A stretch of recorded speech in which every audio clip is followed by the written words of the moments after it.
Want to know how you can have hundreds of enemies all on your one screen with no performance issues? Well, today I'm going to show you how you can do that by using a certain pathfinding technique known as Flowfields. This way you can have many entities all following the player without dipping into any performance issues. It's a very simple and efficient algorithm that you can use. I've built a small little library in Odin for you to use in your projects if you want to, for Flowfields, so you can get those many entities all following the player. I'll go over how it works and I'll show you how you can use it and the cool things you can do to get some nice pathfinding on your AI, and I'll compare it to just some normal traditional pathfinding that you may use or have seen. First of all, quick cover: how does pathfinding work and how does a typical pathfinder work? Well, you have examples like A star and jump point search. In this image it says using jump point search. I also have a library for that as well if you want to use, and these will all be in the description. It's simple: you have a start point and you have an end point. It just finds the shortest path between them.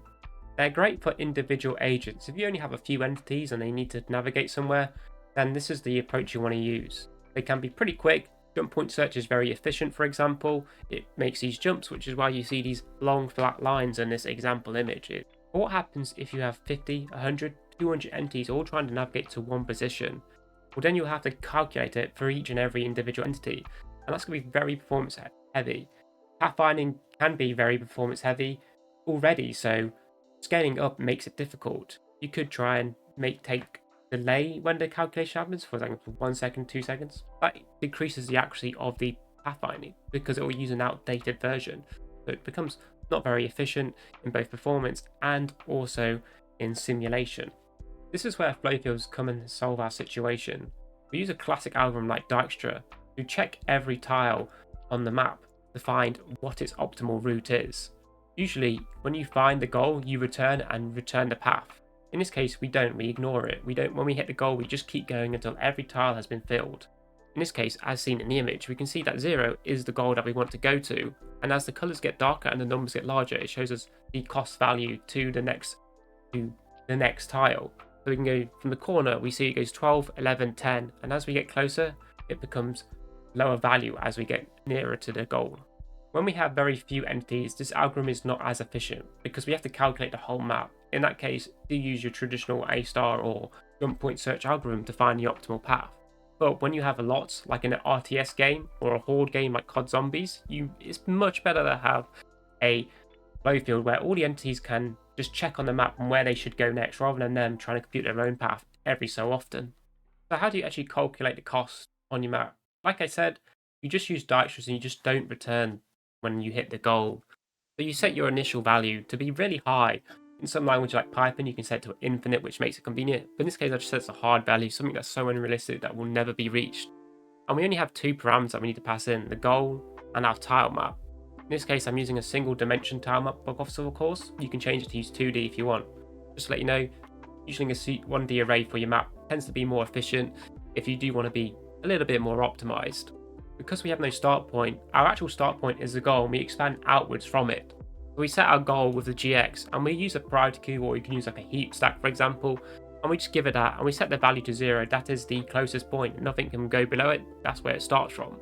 And from that, we just check if the queue is greater than 0 and we go through and keep going. You can see we just check all the directions. If we visited it, we just continue to the next one and we check if it's within the level, the tile map size. We check if 1, which is in this case an obstacle. If it's an obstacle, we continue to ignore it and it'll be just no value there. It'll be default. And we just simply calculate the cost and then we can just push it if that value in order because we want the lowest value and so on and so forth. And then we free it and we do it and we just return the cost field. So if you run it with this small code snippet, we just provide it with a little tile map, give it the height, the width. We also want to initialize it as well that I've put in it with the width and height. Give it the goal and this is what it will return, and we use, in this case I'm using ArrayLab to display it. We have a bunch of numbers that are expanding outwards, so really simple to use. So you can actually just be done there and you can use that, but really you want to add the actual flow. So each tile will have a value where the entity should go next, which tile should it navigate next, rather than try and do it every frame or every movement that the entity does. We should just compute it as well. It's really simple as well. You just loop through the tile and just find the lowest value and then tell us that's the value you need to go to. In this case, you just simply check all directions, and you could also have the array direction, so you could assign it this string value or some sort, telling it to like as a visual way to point this way. But in this case, we can also just return the integer value. In this case, we're dealing with one-dimensional array, so I actually just pointed the index of the next tile it should go to, but you could also return, again, a 2D array showing that the next one that it needs to go to. And we just look through all the directions and find us the best cost, and we set that as the best direction and the arrow direction we need to go to. And we assign that to the arrays that we make earlier and just simply return them. It's really that simple. And you can just simply do it like this. Now we just have another function where we pass in the cost and the tile map, and again we return those, and we can use it to represent something like this. So the numbers here represent the tile it should go to next, and that the green gradient, as we can see, it gets brighter as it gets to the lower value and darker as it gets further away. So this is pretty cool. So now actually let's use it in a game. So I have a test scene built up that I showed you at the start of the video, and firstly I actually want to show you original Pathfinder, the traditional one I talked about first, and we're going to compare how they look between a flow field and a jump point search. In this case, the path is updated every 0.5 seconds, and we'll see how it looks. We'll see how it looks and compares. Let's start. So I've spawned in, and now the enemy entity's coming. You notice how they're going to a very, very straight line sort of way, and that they're all kind of jumping, and it's pretty good. It's very, but it might seem to you quite unorganic. So let's compare it to Flowfields. Now I've swapped it to the Flowfield. I'm going to show you how this one looks. I'm spawned in, and ooh, we can see some really quite interesting behavior. We can see that first of all, entities are getting caught on edges, but we also notice that they're quite reactive. So if I actually zigzag, it's kind of moving along, and you can actually kind of bait enemies that perhaps they shouldn't be doing. So we notice that it jumps straight to the player, but now it's quite very reactive. In this case, the flow field is updating every single frame in this case, so this was very performance heavy. And we can also notice some really weird undesired behaviors of it going through the wall. So let's show you how we can resolve that. We can see here, look, they're completely caught. Now our simplest fixes is we obviously want to reduce the update time. In this case, I update the field every 0.5 seconds, and we can just do that by checking the delta time, how much time has elapsed, and we just reset it back to 0 within the main game loop. You can also remove diagonal movement. We don't necessarily need it in this case. It's not a fix-all. For example, you will want diagonal movement in whatever project you're wanting, but in my case I don't really need it, and this prevents the AI from getting stuck with inside walls. They just don't really need it. There are ways of preventing diagonal movements, and that's just checking if those neighboring tiles are blocked, and also taking into account for the width of the AI. So it gets more complicated, but this case we don't need it, and I want to keep it simple. Okay, so now with those simple changes, we notice that the AI is navigating much better. And when it has line of sight of the player, we do get that, like I said, not so much diagonal movement, but it is kind of still facing the player. We can see that they are all clumping together and following, but we can actually make some further improvements. If we don't want this kind of weird behaved movement of the AI following the flow field, well, in this case, they actually don't need to follow the flow field. They have clear line of sight to the player. So why don't we add that as well? Checking for the line of sight is really simple. We'll use a really simple algorithm, DDA. There are more accurate ones, but this one will do for now. We can just check by giving it the start and end goal. The start is just the player enemy's position, and the goal is the player's position. And we can just calculate how many steps there are, and we just loop through. What's really important is that we are dealing with floating point values. We want to pass it in the floating points, that's how it works. We want to round it up correctly. What you can do is just this.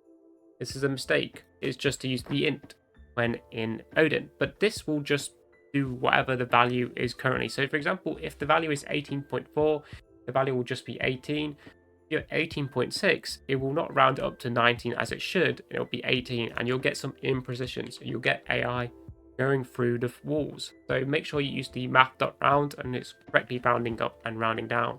And this is because we're dealing with 1D arrays, and for example, the tile map is 50 by 50, but the cell size is 32 by 32. So we have to take into account by dividing and scaling up for the correct positions, and we don't want any impositions.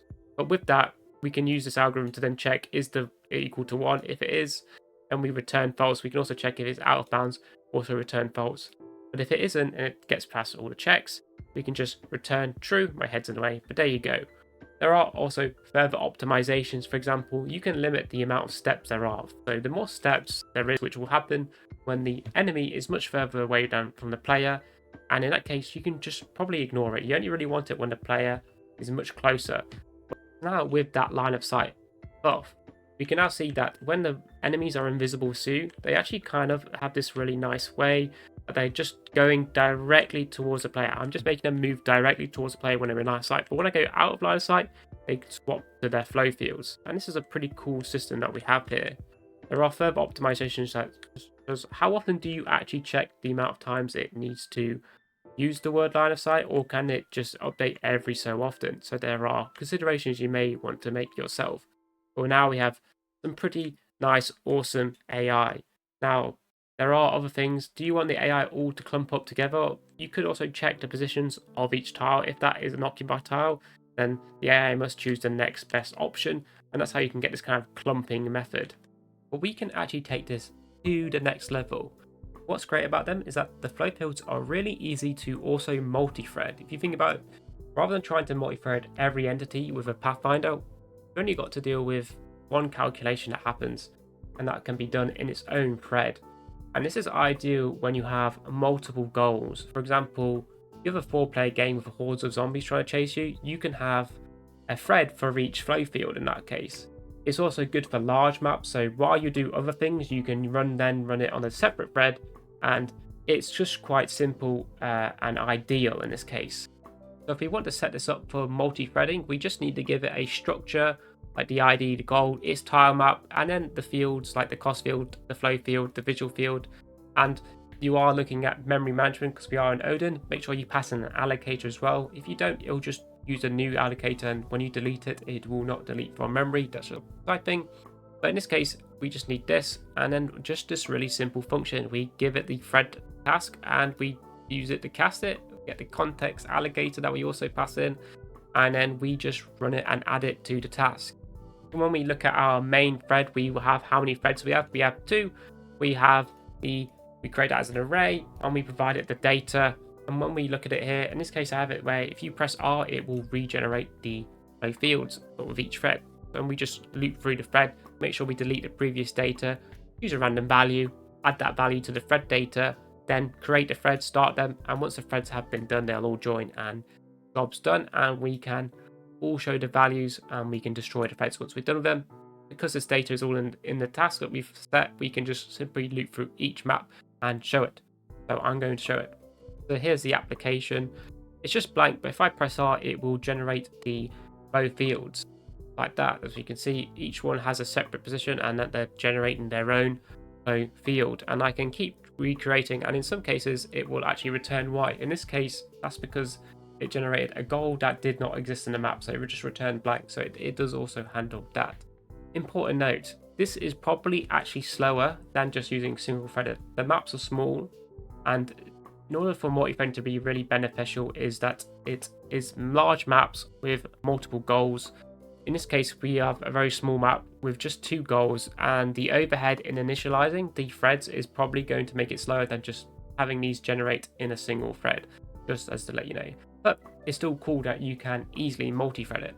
This multi-threaded example will also be on the GitHub. It's just in the main Odin. It's just the main example that I have here that you can check out with the thread Odin of the values. And then if you just want the package, it's just in the Flowfield and flowfield.odin files, where you can just copy it over rather than git cloning, for example. And really, that's it. If you want to see more projects, I have plenty of other videos covering all sorts of different Odin projects I've done. One for Minecraft like inventory, one for like a house generator, one for procedural music. That was in JavaScript, not Odin, but other things like auto tiler, paths and roads, some cool things. So do subscribe and check them out, and check out my GitHub repositories where I have all the code that I've worked on as well. Thanks for enjoying this video. Happy pathfinding, and good luck in your Odin program ventures. See ya.